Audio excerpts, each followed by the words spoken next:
Hello everyone, welcome to this new video. Today we're going to talk about the imposter syndrome and 3 questions you should ask yourself and you must ask yourself at least once in your life considering your imposter syndrome. Imposter syndrome is a B, right? It's really a B because it gets to you and you cannot do anything about it. So we're going to go through 3 questions, which are: why did we get into music in the first place? Why must we feel bad every time we do something great? That's the second question. And third question as a conclusion: what have we achieved that's good, mid, or whatever? And why is it important to look back to it and feel great about it? So let's get right into it, because we don't have the whole time of the world, right? Let's get right into it. Why did we get into music in the first place? I'm gonna give you a few examples of my perception of things.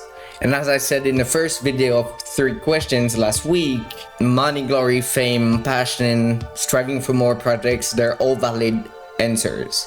If you're a type beat maker and you're selling up to 2,000 beats a freaking month and you're making a lot of money from it, great job. That's freaking crazy, man. What can I say? Like, you're doing a good job. That means your music is good, right? What did you get into music for in the first place? Was it money? Did you want to sell those things so you could get more money? That could be something. I give you a few examples in the first video, so that's why this part is going to be actually very short. Why did we get into music? That's a question that will, on this channel, become really frequently asked, because what you gotta understand is that there is no wrong answers in what did we get into music in the first place. I got into music to strive for more projects, right? I have my own team. We're looking for projects every single week, day, hour of our lives, right? And we don't have a lot of them, but these days we're just looking for animation school, movie schools and such to bring our music to, right? So we got a few ones. We're looking into it. We're doing challenges. We're making videos on YouTube, some in French, some in American, English, American, some in other languages, but we all have a YouTube channel basically. But the reason why I am still in this line of work is because I feel joy every single time I work with my team. Our team is just pure, mad, crazy wholesomeness, right? We love working with each other, and that's, to me, the main reason why I still do it, why I still push through, even though sometimes I have my imposter syndrome kicking in, right? So yeah, that's a valid answer. Let's get into the second question we should ask ourselves. Why must we feel bad about something great we did?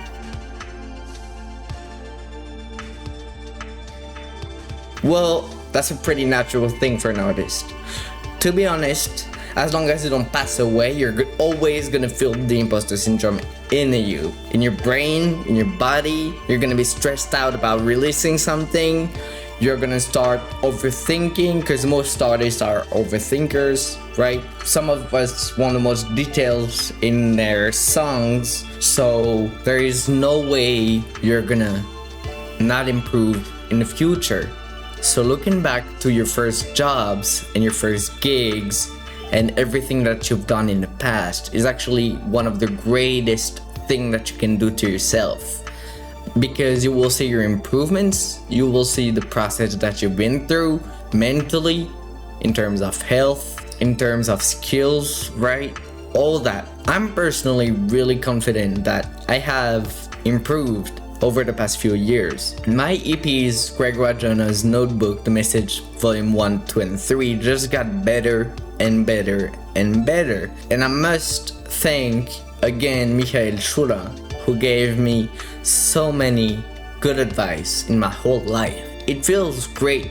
Have great friends. Keep showing your stuff to your friends. Get feedback, get better, improve, get good, right?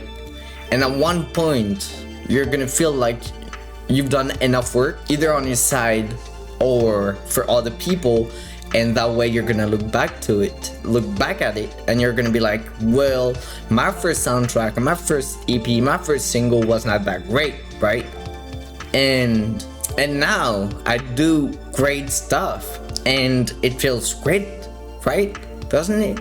So yeah, keep doing what you do and you will improve. I swear, you will improve. And if you don't see those improvements, and then if you don't feel so confident and you're not able to either accept compliments as they should be accepted or understand them like me, you know, well, in some ways you are understanding those compliments. You're subconsciously understanding them, but you don't actually realize consciously that you do.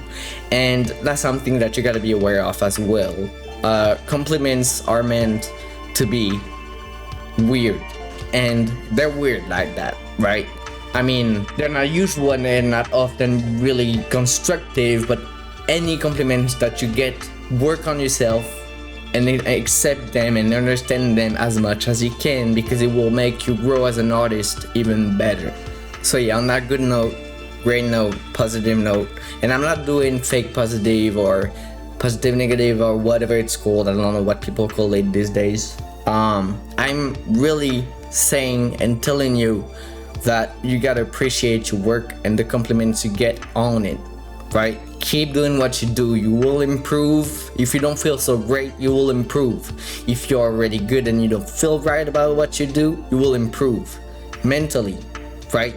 In terms of mental health and your capacity to understand and take in those compliments. Alright, that was my insights and my ideas and my clues on how to get over the imposter syndrome.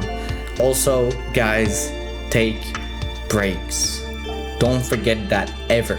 Peace out.